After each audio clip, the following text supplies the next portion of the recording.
Meerut love जिहाद की मंडी बनता जा रहा है। अब से 1 वर्ष पहले पंजाब की लड़की मेरठ का और मुस्लिम लड़का लेकर आया, उसको लव जिहाद में फंसाकर नाम परिवर्तन करते हुए हिंदू नाम बताकर उससे मित्रता की, मित्रता के बाद में उसके लेकर आया, मुसलमान नहीं बनी तो उसकी हत्या कर दी गई। इससे पहले भी हुड़बराल गांव में बिहार का और मुस्लिम लड़का और हिंदू लड़की के साथ में रहा, उसने मुस्लिम बनने से इनकार किया तो उसकी हत्या कर दी गई। और अब ये मेघालय से हिंदू लड़की को लेकर मेरठ में 4 महीने बंधक बनाया अदनान नाम के व्यक्ति ने। मुझे लगता है पूरी घटनाक्रम जो है ये लव जिहाद का घटनाक्रम है। इसमें मुस्लिम देशों से अनेक प्रकार से फंडिंग होती है, पैसा मुहैया कराया जाता है, हिंदू लड़कियों का धर्म परिवर्तन कराया जाता है, उनके साथ धर्म परिवर्तन के बाद में जनसंख्या का बहुत बड़ा स्तर ये खड़ा करना चाहते हैं और देश पर कब्जा करना चाहते हैं। मेरा प्रशासन से निवेदन है, ऐसे जिहादियों का सरेआम जब तक एनकाउंटर नहीं होगा तब तक ये लव जिहाद की घटना नहीं रुक सकती और इन घटनाओं को रोकने के लिए प्रशासन को सख्ती से कदम उठाना पड़ेगा और तभी ये घटनाएं रुक सकती है। आपका क्या नाम है? निकिता। निकिता, आप यहाँ कैसे आई? एक्चुअली मुझे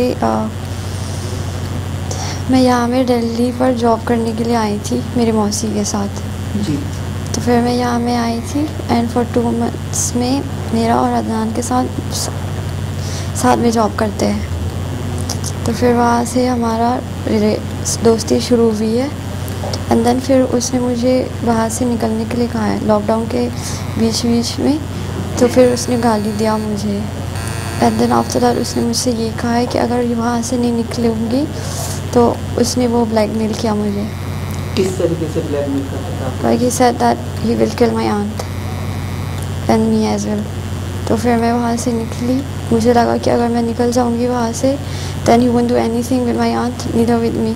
तो फिर मैं उसके साथ गई एंड फिर जब हम गए थे फिर बाद में हम रहे नोएडा में फ्लैट पर। फिर वहाँ में 2 वीक्स के बाद उसने मुझे मेरे ऊपर हाथ उठाया and then the second time he even beat me with the belt and he even slap me. और फिर बाद में हम शिफ्ट हुए थे वहाँ से दूसरे जगह के लिए क्योंकि वहाँ में बैटरी बैकअप के पावर की बैकअप नहीं थी। तो दूसरी फ्लैट में जब शिफ्ट हुई फिर बाद में मुझे लगा कि वो वहाँ में फिर से कुछ नहीं करेगा, बट देन वहाँ पर भी उसने मुझे मारा एंड देन लॉकडाउन की वजह से कुछ पैसे में वो हो रहा है, प्रॉब्लम हो रहा है लॉकडाउन की वजह से। Then he asked me to come here like with him to his family. तो मैं जब यहाँ में आई थी मुझे लगा कि कुछ भी नहीं करेगा क्योंकि फैमिली के अंदर में रह रहे हैं, but then later he even hit me over here, he beat me over here. और मेरा हाथ में फ्रैक्चर्ड है पहले से he beat me over there. आपका मोबाइल आपके पास नहीं था?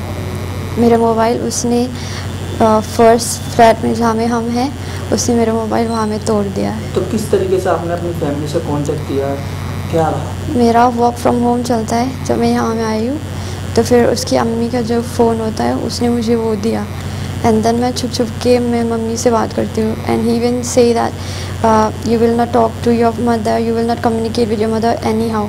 But then somehow I managed that while doing my work, I used to communicate to my mother, like I used to text and tell her everything. And then जिस दिन में उसने मारा मुझे, मैंने कॉल किया उस दिन। फिर जब कॉल किया उसको मैंने मम्मी को, फिर मैंने मम्मी को सब कुछ बताया। And then the next day he asked for forgiveness and everything. तो मैंने कहा ठीक है। फिर बाद में उसने फिर से शुरू किया and he even promised to his mother that he won't beat me again. But then still he beat me again। तो फिर मैंने वही शुरू किया, मैंने मम्मी को सब कुछ बता दिया एंड फिर मैंने मम्मी को कहा है कि प्लीज़ कुछ भी करके लीगल एक्शन करके कुछ भी करो, बस मुझे यहाँ से निकाल दो, मुझे आपके पास आना है शिलो। कितने दिन तक आप इनकी कैरी में रही? It's like 16 or 17 days। 70 days। तो आप कैसा महसूस हो रहा है कि आपको इससे निकलना? Feeling good. मुझे बस मेरा घर जाना है। मदर से बात हुई आपकी? कब आना? वो आएंगे जब ये प्रोसीडियर सब कुछ ख़त्म हो जाएगा।